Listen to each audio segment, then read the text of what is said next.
जन्नत निशा, वो वादियां, वो सादगी, वो शामो सहर, वो हसीन चिनार, जन्नते निकार, उसकी माजी में छुपे कई सवाल। वो बेमिसाल है, जी हाँ, वो कश्मीर है, जो न सिर्फ कुदरत की खूबसूरती से लबरेज है, बल्कि वहां की रस्म रिवाज, तहजीबें और रिवायतें भी हैं काबिले तारीफ। शायर उसे हिंदुस्तान का कोहिनूर कहते हैं, दुनिया उसे कश्मीर कहकर पुकारती है। वहां की पाकीज़गी और रस्म रिवाज से हर हफ्ते हम आपको कराएंगे रूबरू। तो पेश है हमारी ये खास पेशकश, कश्मीर कॉलिंग, और आपके साथ मैं हूं सुषमा।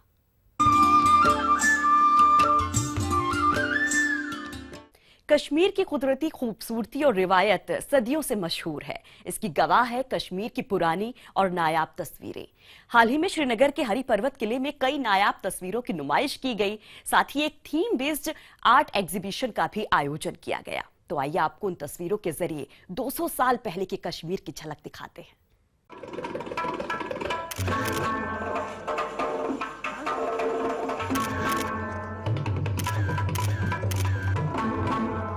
कश्मीर सदियों से अपनी कुदरती खूबसूरती और रिवायत के लिए मशहूर रहा है।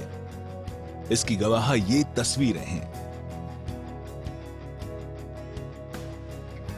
200 साल पहले कश्मीर किस तरह दिखता था और यहाँ के बाशिंदे किस तरह अपनी जिंदगी गुजारते थे, ये सब कुछ ये तस्वीरें बयां कर रही हैं।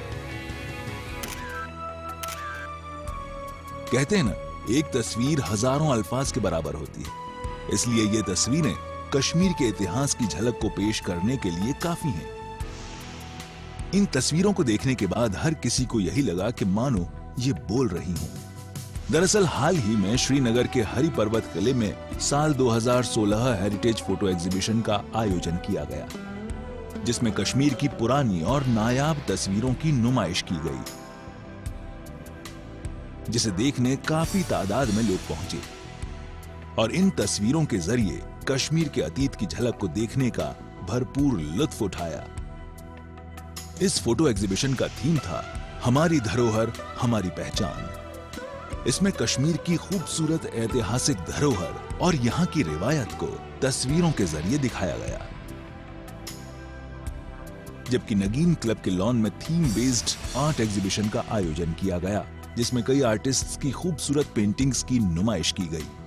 इस फोटो एग्जीबिशन और आर्ट एग्जीबिशन का आयोजन फोटोग्राफर्स और फाइन आर्ट्स के कलाकारों को प्रोत्साहित करने के मकसद से किया गया।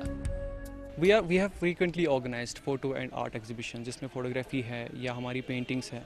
तो मेन मोटिव इज़ टू जो हमारे बडिंग आर्टिस्ट हैं, चाहे फोटोग्राफर्स हैं या जो हमारे फाइन आर्ट से रिलेटेड जो एस्पायरिंग आर्टिस्ट हैं, उनको थोड़ा एक स्टेज देने के लिए और लोगों तक उनका काम पहुंचाने के लिए ये आर्ट एग्जीबिशन हम ऑर्गेनाइज करते हैं।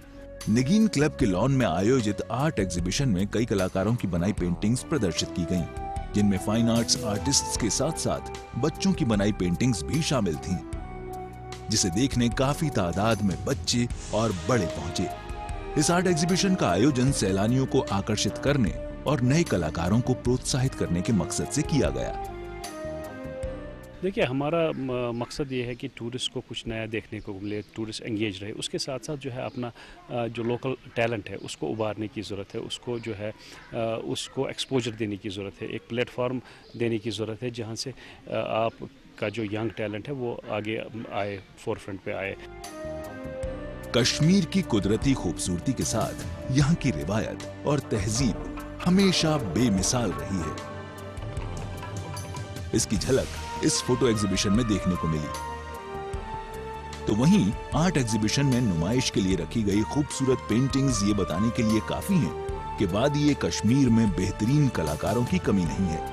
वाकई सदियों पहले कश्मीर जन्नत सा था और आज भी कश्मीर धरती पर जन्नत सा है। सनम तसद्दुक, ईटीवी न्यूज़, श्रीनगर। श्रीनगर में कई ऐतिहासिक मंदिर हैं। इनमें जबरवन पहाड़ की तराई में मौजूद मशहूर माता ज्येष्ठा देवी का मंदिर भी शामिल है। इस मंदिर में माता ज्येष्ठा देवी के दर्शन करने बड़ी तादाद में श्रद्धालु पहुंचते हैं और ऐसी मान्यता है कि माता ज्येष्ठा देवी अपने भक्तों की सभी मनोकामना पूरी करती हैं।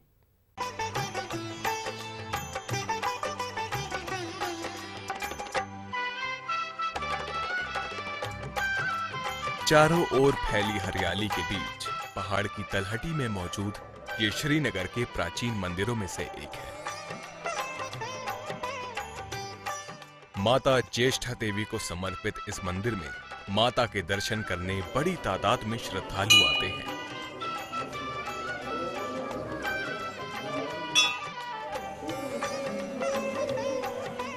जो दिए जलाकर और प्रसाद चढ़ाकर माता की पूजा अर्चना करते हैं।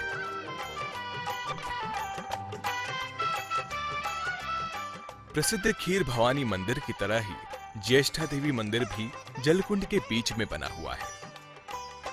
लेकिन खीर भवानी मंदिर से अलग यहाँ माता को सिर्फ पीले चावल का प्रसाद चढ़ाया जाता है। पौराणिक कथा के मुताबिक देवताओं और राक्षसों ने मिलकर अमृत पाने के लिए समुद्र मंथन किया, जिसमें सबसे पहले समुद्र से विष निकला, जिसे शंकर भगवान ने अपने कंठ में भर लिया।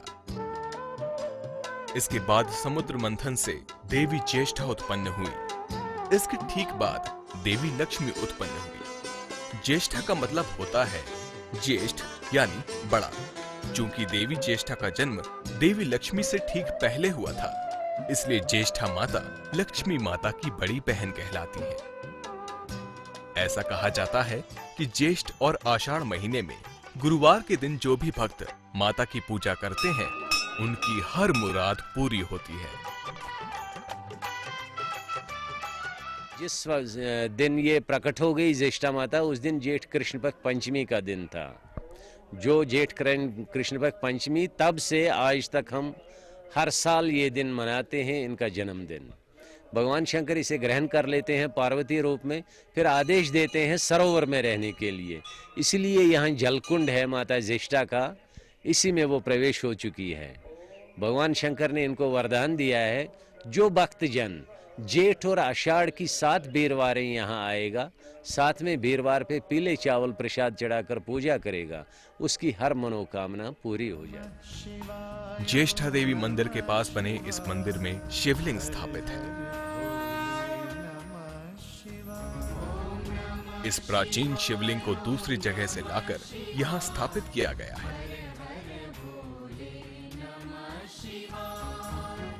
ज्येष्ठा माता मंदिर के प्रांगण में मौजूद इस पेड़ के नीचे स्थापित पिंडी और मूर्तियां भी काफी प्राचीन हैं, जिसे जलकुंड से निकाला गया है। इस मंदिर के चारों ओर कुदरती खूबसूरती फैली है।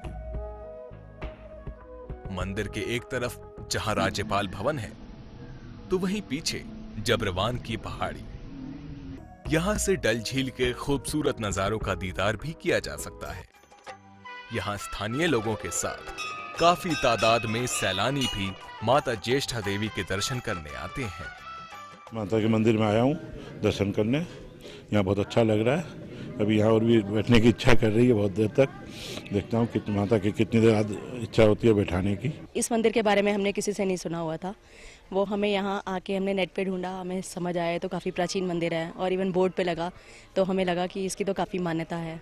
और देवी जैसे हम जानते हैं नवदुर्गा, इसकी तो बहुत ही मान्यता है, तो लगता है कि यहाँ आना हमारा सफल हो गया। खास तौर पर 90 के दशक में कश्मीर से विस्थापित कश्मीरी पंडित भी काफी तादाद में इस मंदिर में माता ज्येष्ठा देवी की पूजा करने आते हैं और यहाँ अपने बचपन को याद करते हैं।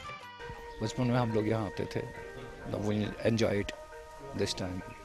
After 30 years भी हमें ऐसा लग रहा है कि जैसे हम पुरानी, हमें याद आया, वो पुरानी जो यादें हैं वो फिर से ताज़ा हो गई। मैं पहली बार आया हूँ करीब 25 साल के बाद। यहाँ जब माइग्रेशन हुई है, बहुत अच्छी जगह है, सुंदर जगह है, दर्शन अच्छी तरह किया है। पावन स्थली प्राचीन माता ज्येष्ठा देवी के इस मंदिर में जो भी भक्त आते हैं, माता के दर्शन के बाद उन्हें शांति और सुकून का एहसास होता है। लिहाजा कुदरती खूबसूरती के बीच माता का ये मंदिर धार्मिक महत्व के साथ टूरिज्म के लिहाज से भी बेहद अहम है। सनम तसद्दुक, ETV न्यूज, श्रीनगर। श्रीनगर का प्राचीन माता ज्येष्ठा मंदिर दिखाने के बाद फिलहाल वक्त है एक छोटे से ब्रेक का, लेकिन कहीं मत जाइएगा क्योंकि ब्रेक के बाद दिखाएंगे कश्मीर के कैसे बेहतरीन फुटबॉलर की कामयाबी की कहानी, जिन्होंने इंटरनेशनल लेवल पर देश का नाम रोशन किया।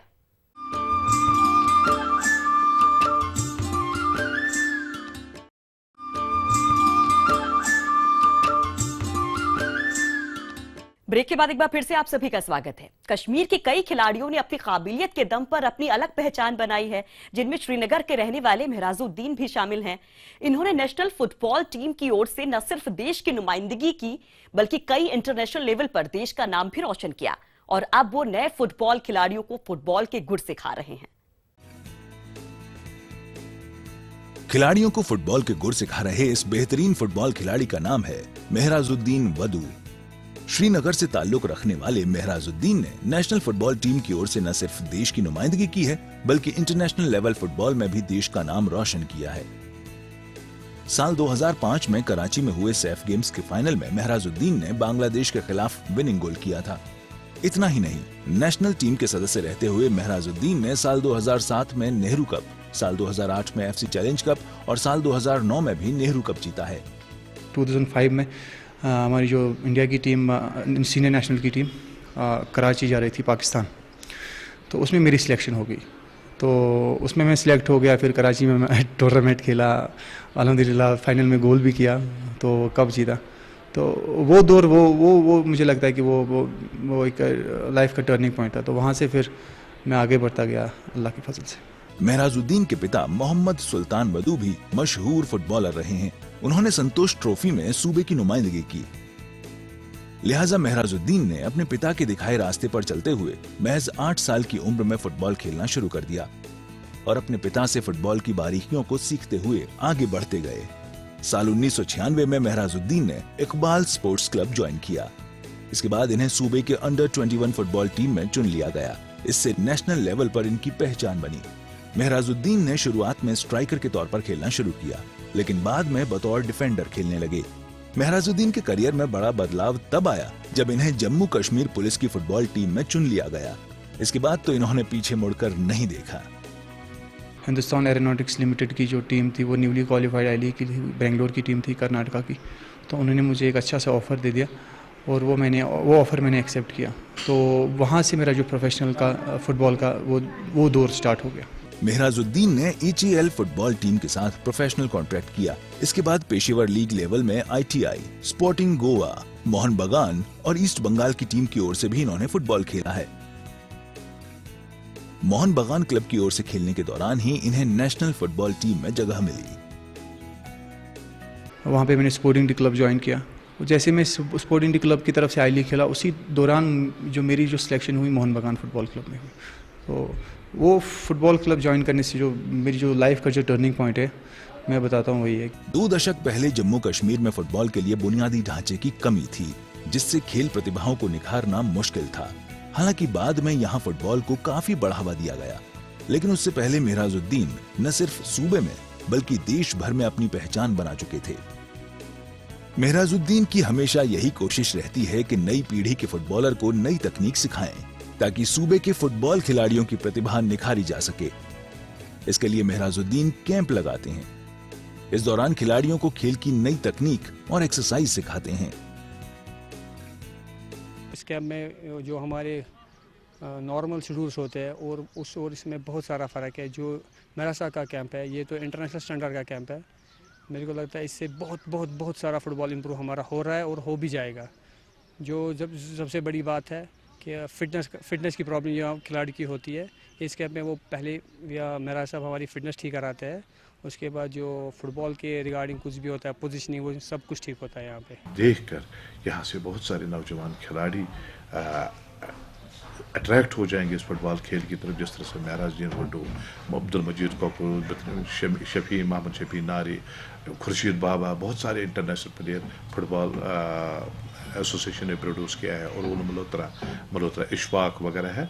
तो उसी तरीके से वो नए प्लेयर्स वो आगे आ जाएंगे। फुटबॉल एसोसिएशन को उम्मीद है कि मेहराजुद्दीन नई पीढ़ी के खिलाड़ियों के लिए प्रेरणा स्रोत बनेंगे, लेकिन इनकी इस कोशिश के साथ सरकार और फुटबॉल एसोसिएशन की ओर से भी खिलाड़ियों की प्रतिभा को निखारने के लिए कदम उठाने की जरूरत है, ताकि सूबे में फुटबॉल का स्तर और ऊंचा हो सके। सनम तसद्दुक, ETV न्यूज, श्रीनगर। बेहतरीन फुटबॉलर मेहराजुद्दीन की कामयाबी की कहानी दिखाने के बाद फिलहाल वक्त है एक और छोटे से ब्रेक का, लेकिन कहीं मत जाइएगा, क्योंकि ब्रेक के बाद दिखाएंगे कश्मीर के एक होनहार नौजवान ने किस तरह से मिनी हाइड्रो प्रोजेक्ट बनाकर नदी से बिजली तैयार करने में कामयाबी हासिल की है।